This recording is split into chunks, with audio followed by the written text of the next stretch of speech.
You'll remember the most powerful hurricane in a decade caused widespread destruction across the Caribbean and the southern US, leaving more than 80 people dead. Hurricane Irma, at times a Category 5 hurricane, packed winds of up to 185 miles per hour.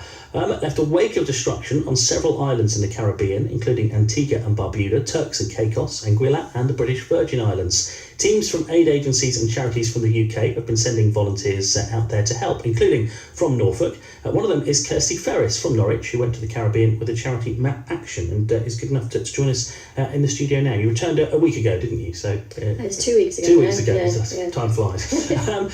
MapAction, we better start with what that particular charity does and what your role was. So we're the only organisation that provides mapping and information management services in the initial response to a disaster. After that, the aid agencies have their own sort of mapping capability, but we can deploy within 24 to 48 hours to an emergency, or in the case of this one, we actually deployed prior to the hurricane coming through so that we're closer to where the predicted disaster zones are, so it makes it much easier to actually get into the affected areas much quicker timescale.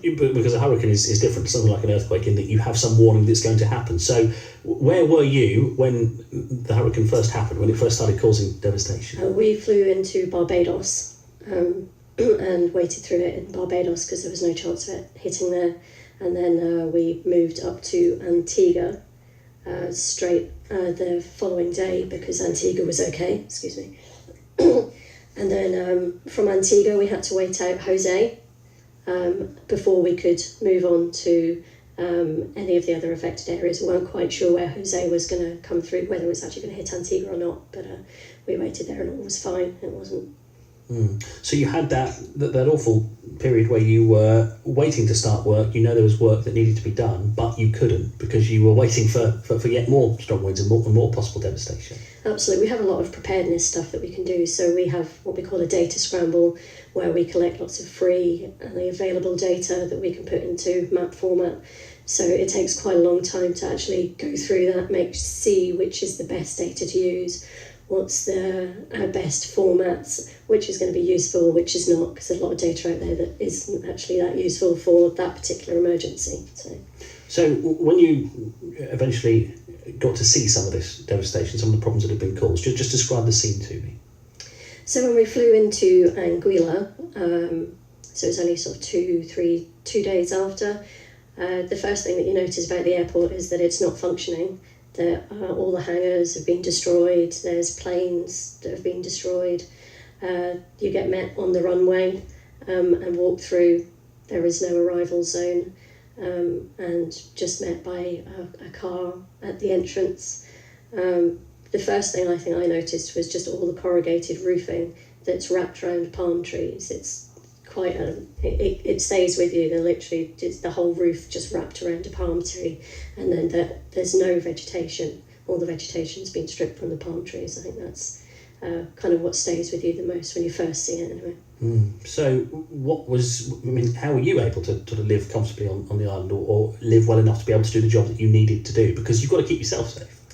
We were relatively fortunate in Anguilla that the emergency operations centre hadn't been affected too much. The roof had been damaged, so it was leaking, so there was water around. But by the time we got there, they had power running, they had a Wi-Fi connection going. There wasn't any air conditioning, but you have power, and Wi-Fi makes a massive difference to being able to communicate and get your maps out there. For accommodation, we were fortunate that the Minister of Tourism had been speaking to people, and they managed to get us some accommodation in an apartment block, which had only sustained sort of relatively minor damage on the sort of the surface, and none of the rooms had been sort of flooded or damaged. So we were, compared to some of the people in BVI and Turks and Caicos, pretty comfortable, really. So when you're talking about mapping an area, well, what sort of things are you doing? How are you getting the information that you need to be able to get the up-to-date maps out? In this situation, it was slightly different to what we normally do, because we went in as part of the Rapid Needs Assessment Team, which is the government or the Caribbean. We went with an organisation called CDEMA, which is the Caribbean Disaster Emergency Management Agency. And what they needed to do was assess what the initial damage was in a very short space of time. So we went in with them, with people looking at infrastructure, health, education, tourism, because that's their main business, and sat with them, gave them reference maps, so when they went out they knew what buildings were there, where the education facilities were, where the health facilities were, where the roads are, because we're not familiar with the road network. Anguilla's not very big, but you still need to know where you're going.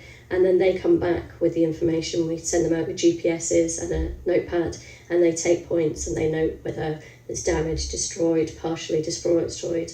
In the case of the structural engineer, he was looking at whether it was a concrete building, corrugated iron building, the same with roofs, and then from that they can do a basic analysis, but then go on to a much deeper analysis for the future and what building materials should be used to reconstruct the island. And how are people coping when you were there? While we were there, I think in any of these things, people are very resilient, and we find that over and over again. They had the aid, the Red Cross had the aid sections set up so people could get food and water if they couldn't get access to funds. There were supermarkets were actually open, but obviously some of their stock had been damaged, but they were providing power to people. Everybody was helping everybody else. I was staying in the apartment block, and it's not their normal tourist season, so all the money they were making from the aid agencies, renting out the apartments, they were giving to their workers whose houses had been destroyed and who were actually staying within the apartment blocks as well. So there's a whole sort of cycle of people working together and moving themselves forward. And I wonder how, when you're in a position like this and you do see some people who are struggling and need help, how do you know where to draw the line? How do you know, because there must be a temptation to try and do more for other people, but you're there to do your job. Is it hard to switch yourself off from people who you feel maybe you could do a bit more for? It can be, but because we make maps and part of that is sitting in front of a computer screen, we go out and do assessments, but because we're not part of the sort of UN, the United Nations, or the actual teams who are providing aid, we're just there to assist the aid getting to the right place. By visualising for people, then we can kind of keep ourselves fairly separated from it, and it's not our job to get involved. So.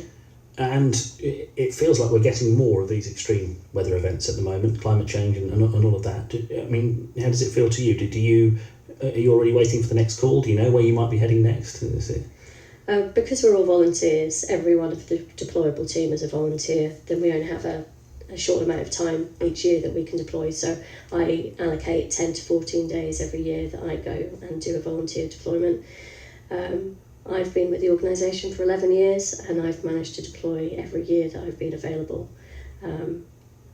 We've got a team of 76 people, so yeah, you are kind of waiting for the next one, but when we're not deploying to the actual emergency, we can help back in the UK.